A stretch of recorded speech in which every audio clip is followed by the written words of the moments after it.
धन्यवाद अमित जी। सबसे पहले बाबा साहब को नमन करते हुए ये मानवता के मूल और मानव जाति के एक प्रेरणा स्रोत, इन्होंने अपना योगदान कहे कि पूरा जीवन तो मानव जाति के लिए समर्पित कर दिया। वो इतने विद्वान थे कि कोलंबिया यूनिवर्सिटी जो अमेरिका में है, इसमें आज भी लिखा हुआ है द सिंबल ऑफ नॉलेज, ज्ञान का प्रतीक। उस यूनिवर्सिटी ने कहा है कि आज तक ऐसा कोई बच्चा इतना इंटेलिजेंट, इतना बुद्धिमान कोई बच्चा आज तक नहीं है। जितना अम्बेडकर बुद्धिमान था उतना बच्चा आज तक नहीं है। उन्होंने सारे संविधानों का अध्ययन करके, जितने भी अपने देश है पूरे विश्व में, सभी संविधानों को पढ़ा उन्होंने। सभी संविधानों को पढ़ करके ये भारत का संविधान बनाया। आज देखते हैं हम बच्चे क्या करते हैं, 2 किताब 4 किताबें पढ़ लेते हैं और उनका मन नहीं लगता किताबों में। उनके पास उनकी लाइब्रेरी में 50,000 पुस्तकें थी और उन 50,000 पुस्तकों को पढ़ा उन्होंने। बाकी तो कई पुस्तकों को पढ़ा, लेकिन 50,000 पुस्तकों को उन्होंने पढ़ा।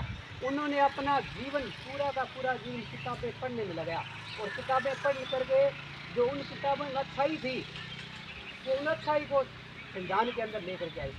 जो अच्छी बातें लिखी थी किताबों में, उन अच्छी बातों को संविधान के अंदर समाहित किया।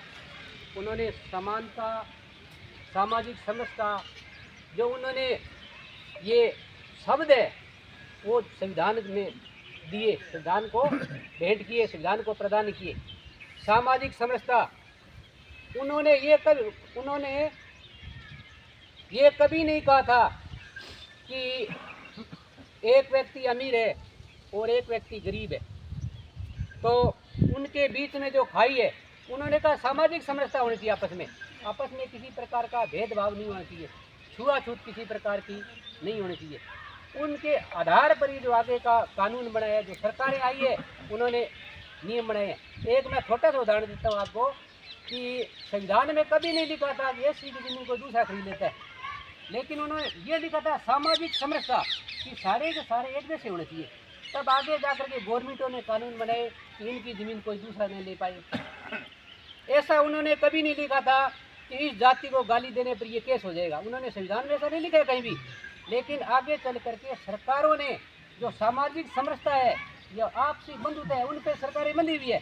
वो कोई भी सरकार, किसी पार्टी की सरकार हो, वो उन शब्दों से आगे नहीं चल सकती। उन शब्दों का अर्थ है, उन शब्दों की गहराई में रहकर के कानून बनते हैं। सारे कानून उसी के अनुसार ही बनते हैं। तो उन्होंने पूरे, चाहे महिलाएं हो चाहे पुरुष हो, कोई भी जाति हो, सबके लिए काम किया। किसी एक जाति विशेष के लिए काम नहीं किया।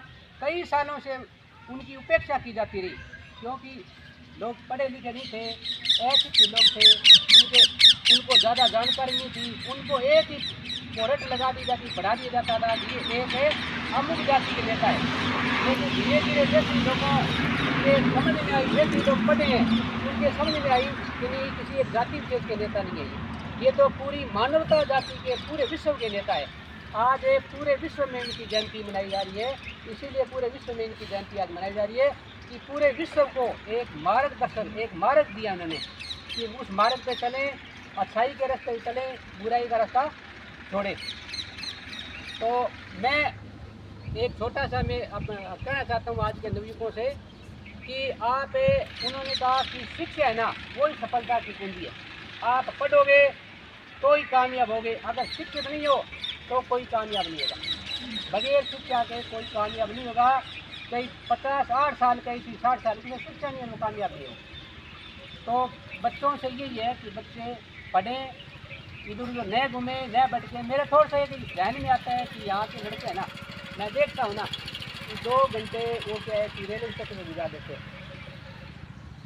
2 घंटे आपस में वो चैटिंग करके गुजार देते हैं। तो मेन ये मुख्य कारण अपना थोड़ा ये है कि बच्चे बहुत होशियार है राज्य के, लेकिन आगे क्यों नहीं आ रहे वो, बस वो भटके हुए थोड़ा। उनको घर पे बैठ के अध्ययन करना पड़ेगा। जब अध्ययन करोगे ना तभी आप कामयाब होगे, बगैर पढ़ाई कुछ नहीं है।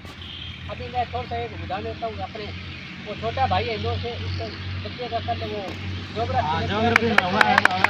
आप सभी मानवों की